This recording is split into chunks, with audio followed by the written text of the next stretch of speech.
शुक्रवार शाम को उज्जैन में राम मंदिर के लिए धनराशि इकट्ठा करने के उद्देश्य से आरएसएस ने एक बैठक का आयोजन किया था, जिसके बाद एक रैली निकाली गई। लेकिन इस रैली पर बेगमगंज इलाके से पथराव किया गया। सुनियोजित तरीके से छत पर इकट्ठा किए गए पत्थरों को इस रैली पर फेंका गया और कट्टरपंथियों ने रैली में शामिल लोगों के साथ मारपीट की। इस हिंसा में कई राम भक्त घायल हो गए, जिनका अस्पताल में इलाज जारी है। तस्वीरों में आप देख सकते हैं कि कैसे एक महिला छोटे छोटे बच्चों के साथ मौजूद है और वो रैली पर पथराव कर रही है। इस नेक काम में उसका पूरा परिवार उसका साथ दे रहा है, छोटे बच्चे से लेकर बिटिया तक। जब तक ये कांड चला, इनका जोश हाई था। किसी योद्धा की तरह ये पत्थरबाजी कर रहे थे। लेकिन रात बीती और प्रशासन लाव लश्कर के साथ इनका हिसाब करने सुबह पहुंचा तो पत्थरबाज गैंग की ये शेरनियां भीगी बिल्ली बन गई। लाइन लगाकर धरने पर बैठ गई। विक्टिम कार्ड का खेल शुरू हो गया।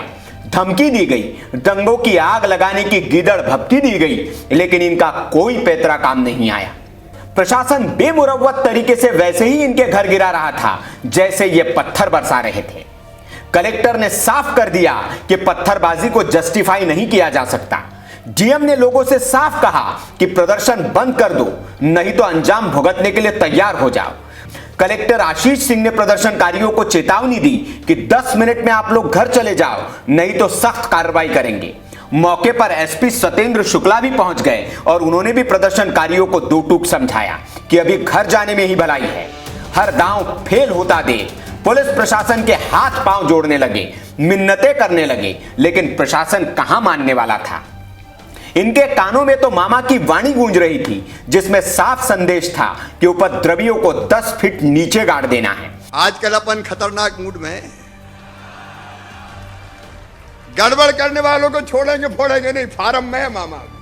सुन लो रे, मध्य प्रदेश छोड़ देना नहीं, जमीन में गाड़ दूंगा, 10 फीट पता नहीं चलेगा कहीं भी किसी। पुलिस एक्शन में आई तो शहर काजी खलीफुर रहमान भी पहुंच गए। साहब कलेक्टर को धमकाने लगे, कहा कार्रवाई रुकवा दीजिए, नहीं तो शहर के हालात बिगड़ जाएंगे।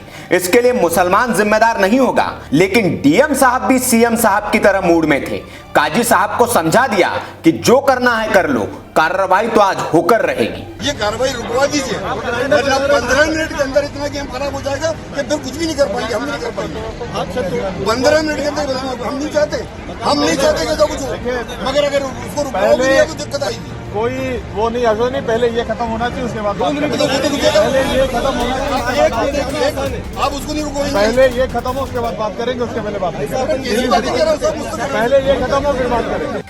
इधर पुलिस भी मुस्तैद थी। उपद्रवी फिर हाथों में पत्थर न उठा ले, इसके लिए पूरी फौज आई थी और बार बार चेतावनी दी जा रही थी कि घर लौट जाओ, वरना अंजाम बुरा होगा और उपद्रवियों को ऐसी सजा दी जाएगी जो सदियों तक मिसाल बनेगी।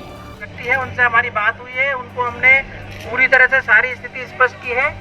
सभी लोग सहमत भी है, लेकिन कुछ तत्व हैं जो इस बात को समझ नहीं पा रहे हैं।